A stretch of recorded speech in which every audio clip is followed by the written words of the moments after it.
Merci beaucoup.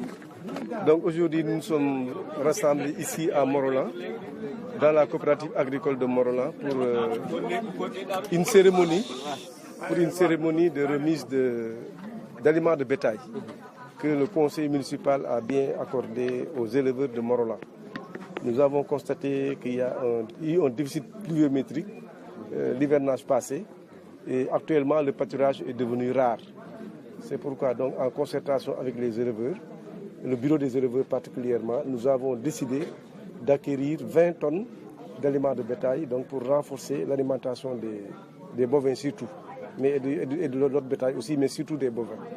Donc nous avons aussi décidé d'ici 15 jours de renouveler aussi ce stock de 20 tonnes parce qu'ils vont vendre ça avec un coût de 5 500 francs le sac, donc un coût subventionné.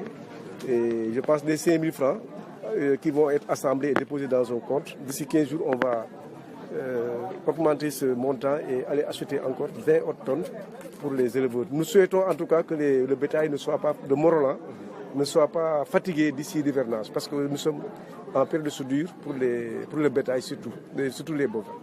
Est-ce que sur tous les villages de la localité sont concernés? Oui, c'est tout. À Morolan, nous avons une association des éleveurs de Morolan qui concerne tous les éleveurs. Bien vrai, c'est que tous les villages en tout cas sont coupés. Mais vice-président président éleveur fii ci Morolan. ci commune Morolan. waaw tey nag dana am mbégte kontaan ndax suñu maire suñu maire dañu jàppale sàmm gi fi mu nekk nii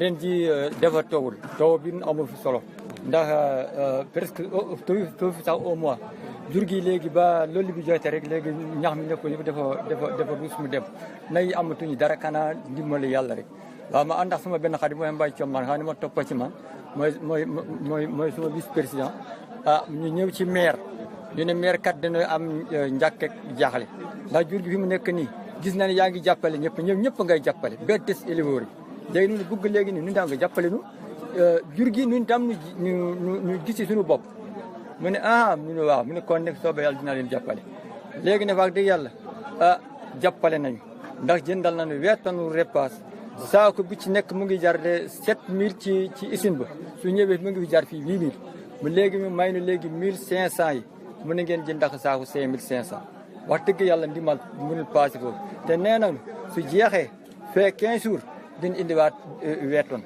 su bu jeexee boobu si jeexitaan fee la 30 dina indiwaat 20 tonnes wax dëgg yàlla dañ koy ñaanal yàlla rek yàlla may ko yokku ak yokkute fi mu jëmal commune bi yàlla na yàlla jàppale ba mu àggal ko foofu ci jàmm wax dëgg yàlla ñun am nañu mbégte ci kontaan ci moom bàyyiwul kenn du éleveur rek lay defar ndax ba mu commencé nekk fii booba commune rurale premier mandat jëndal nañu fii repas 5500 boobu 5500 lay jar mu ne léegi indi naa leen repas 10 tonnes repas waaye nag mu ngi jar 5500 waaye defal naa leen ku nekk na fay 10500 xam nga ndimbal paase kon nu commencé ko tey kon ne wax dëgg yàlla moom monsieur le maire gàcce nga la am dimbali nga ñëpp ni nga dimbalee ñëpp nag yàlla na yàlla dimbalee noonu yàlla gisu la mu lafal la cat mu lafal la seytaan fi nga bëgg àgg yàlla na fa yàlla àggale ci jàmm éleveur bu fi ñëw tey kontaan nga ku nekk ci commune bi ngay éleveur tey am nga kontaan am bi wax dëgg yàlla kon nag jar ngeen jëf yàlla yàlla. jur gi dafa doon dee fii lu bëri wala.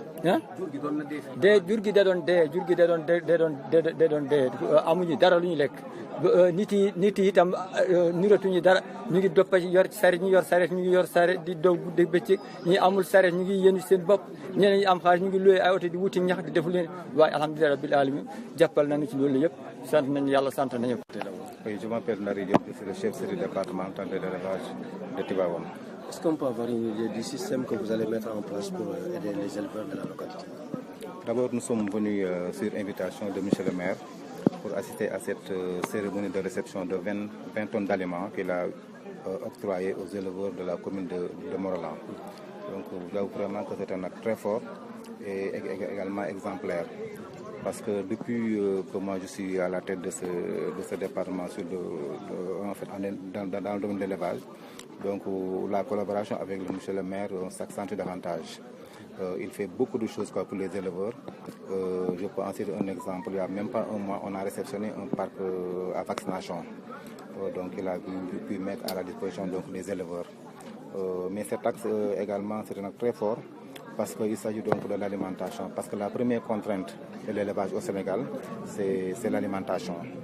Un animal qui n'est pas bien alimenté, quand même, son état de santé est prometteur, mais également les productions animales qu'on attend donc ne peuvent pas se produire. Donc, et puis ce qui est beaucoup plus important, c'est le système de pérennisation. Parce que un compte doit être ouvert dans ce sens et que aussi on attend 40 autres tonnes d'aliments pour renforcer donc l'existant. Donc sur ce vraiment, nous ne pouvons que le remercier. Et au nom également du ministère de l'Élevage et des Productions animales, nous le remercions, également nous le félicitons et également on demande aux éleveurs quand même de faire tout pour que ce qui leur a été remis puisse vraiment être utilisé donc convenablement. Revenez un peu sur la situation du bétail dans le département à cette période de soudure. Oui, à cette période de soudure, c'est presque partout au Sénégal. Nous sommes confrontés à un problème d'alimentation parce que l'hivernage est passé, la pluviométrie était faible, ce qui fait que donc, le pâturage n'est pas au rendez-vous. Donc c'est la raison pour laquelle nous avons un déficit alimentaire. Mais c'est également ce que le ministère de l'élevage et des productions animales sait. C'est la raison pour laquelle on vient de recevoir une note de service qui subventionne l'aliment bétail. Et vous savez que dans tous les 45 départements du Sénégal, un fonds a été ouvert au compte donc, de la CNCA, donc un compte d'aliments bétail, et que les éleveurs au besoin peuvent aller donc commander donc, de l'aliment.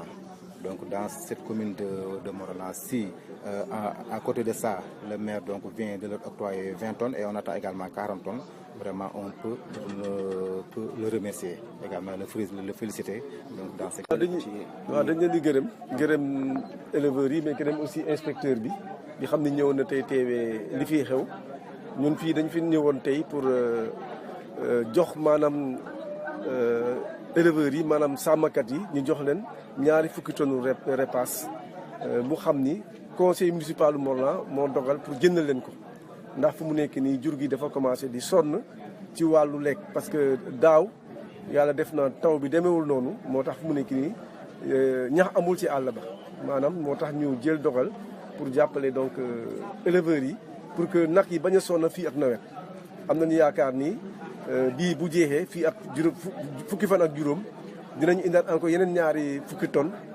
bu jeexee encore même fin du mois bi le 30 juin ñu indaat encore yeneen ñaari fukki tonnes pour que vraiment jur gi surtout wàllu nag yi parce que nag yi ñoo gën a sonn ñu bañ a sonn fii ak nawet donc loolu vraiment moo nekkoon lu ñu fi tax a daje tey ñu am yaakaar ni tamit éleveurs yi dinañ ko en tout cas saytu bu bii gën donc loolu vraiment la ñuy ñaan encore une fois ñu ngi gërëm bu baax a baax ministère élevage bu xam ni mu ngi gunge aussi éleveurs yi parce que quand même chaque année dañuy def ay subventions pour éleveurs yi ñun dañuy ñëw rek doole ci suñu bos mais élevage chaque année naka jekk ministère élevage waxtu yi bu amee ñoom dañuy donc indi ay repas pour que jur gi bañ a sonn ñun dañuy ñëw rek par exemple jàppale ministère bi ci liggéey bi loolu moo tax ñu daje fi tey. waaw man maa ngi tudd Ndari Diop chef service départemental d'élevage bu Tivaouane donc dañoo ñëwoon tey ci invitation monsieur le maire ci cérémonie bi nga xam ne bii dañ cee woon pour réception 20 tonnes aliments boo xam ne bi moom ak commune ak sa municipalité ñoo ko may éleveurs yi donc mu nekk geste bu am solo parce que alimentation bokk na ci contrainte bi maanaam jafe-jafe yu gën a ëpp doole ci élevage parce que alimentation parce que jur gi bu lekkul feebar yi dañ koy yàpp ensuite production yi ngay séntu ci moom doo ko mën a am donc kon boo gisee maire boo xamante ne bii ñu ngi lay jàppale ci loolu vraiment duñ def lu remercier ko et puis dafa ñëw ci waxtu waxee ni bi waxtoom la parce que société nawet passé taw bi demewul noonu donc ce qui fait que ñax mi ci àll bi bariwul donc kon moom bu xamee loolu wax dëgg yàlla may leen ko et puis li ci ëpp solo mooy système de pérennisation maanaam système bi ñu defar quoi pour que li mu joxe mu bañ a naax saa yi donc benn compte nañ ko tijji lépp loo xamante ni bii et puis aliment bi da ko jënd par 7000 par subventionné ko donc et puis 5 francs moo duggaat ci kees bi. Oui, c'est ça. Donc il y a beaucoup de conflits. Donc des conflits qui consistent surtout aux coupes des arbres, donc à la recherche de fourrage. Donc il y a durant la période de soudure, donc c'est un peu compliqué pour les éleveurs. Donc ils s'abattent sur les arbres donc vraiment pour chercher le fourrage aérien.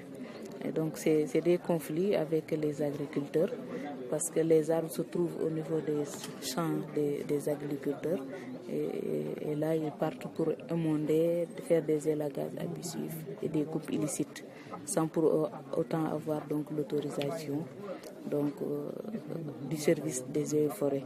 Et surtout c'est les baobabs parce que comme vous le constatez, donc à Morolan on a beaucoup de baobabs. Donc les gens donc coupent de manière illicite voilà, les baobabs pour la recherche de fourrage. Aujourd'hui, ils viennent de recevoir 20 tonnes d'aliments du bétail en subvention. Selon vous, qu'est-ce que ça va apporter à la résolution des conflits? Oui, bon, donc ça, on salue donc cette initiative du maire parce qu'on sait que peut-être ça va réduire les coupes illicites des arbres. Donc, et là, donc, c'est une initiative qu'on salue. Et on remercie aussi le maire donc, d'avoir fait ce geste à l'endroit de ces éleveurs. Donc peut-être ça va nous permettre, ça va contribuer à la protection donc, de l'environnement et surtout des arbres. Quoi. Donc, voilà. Quelles sont les zones les plus touchées justement dans cette zone? Bon, pratiquement c'est toutes les zones, hein, pratiquement partout. Donc voilà, il y a les coupes abusives quoi, des arbres. Donc c'est pratiquement partout. ci wolof rek rapidement nga dégg ci conflit yeeg yooyu. waaw donc maa ngi ñëw di nuyu ñëpp di remercier le maire donc ci initiative bi mu def nii parce que lii mu geste bi mu def nii dinañu dimbali ñun en tant que protecteur de l'environnement donc dinañu dimbali ci li nga xamante ne nii conflit dina am entre éleveurs ak agriculteurs mais surtout que garab yi nga xamante ne nii dañ koy dagg pour vraiment ut lu ñu xonte jur bi te fii nii ku xam Morolan xam ne Morolan dafa nekk zone boo xam ne dafa bëri ay guy donc su ko defee ñoom nag guy yooyu nga xamante ne nii dafa nekk espèce boo xam ne espèce protégée la moom la ñuy faral di dagg te li si yëpp suñ koy dagg ci toolu béykat yi lay nekk du ñu am ndigalu Eaux et Forêts du ñu am ndigalu kii ñu comme ça ni ñu dagg ko parce que autorisé wuñu guy yi donc garabu guy yi ñu koy dagg pour di jox jur bi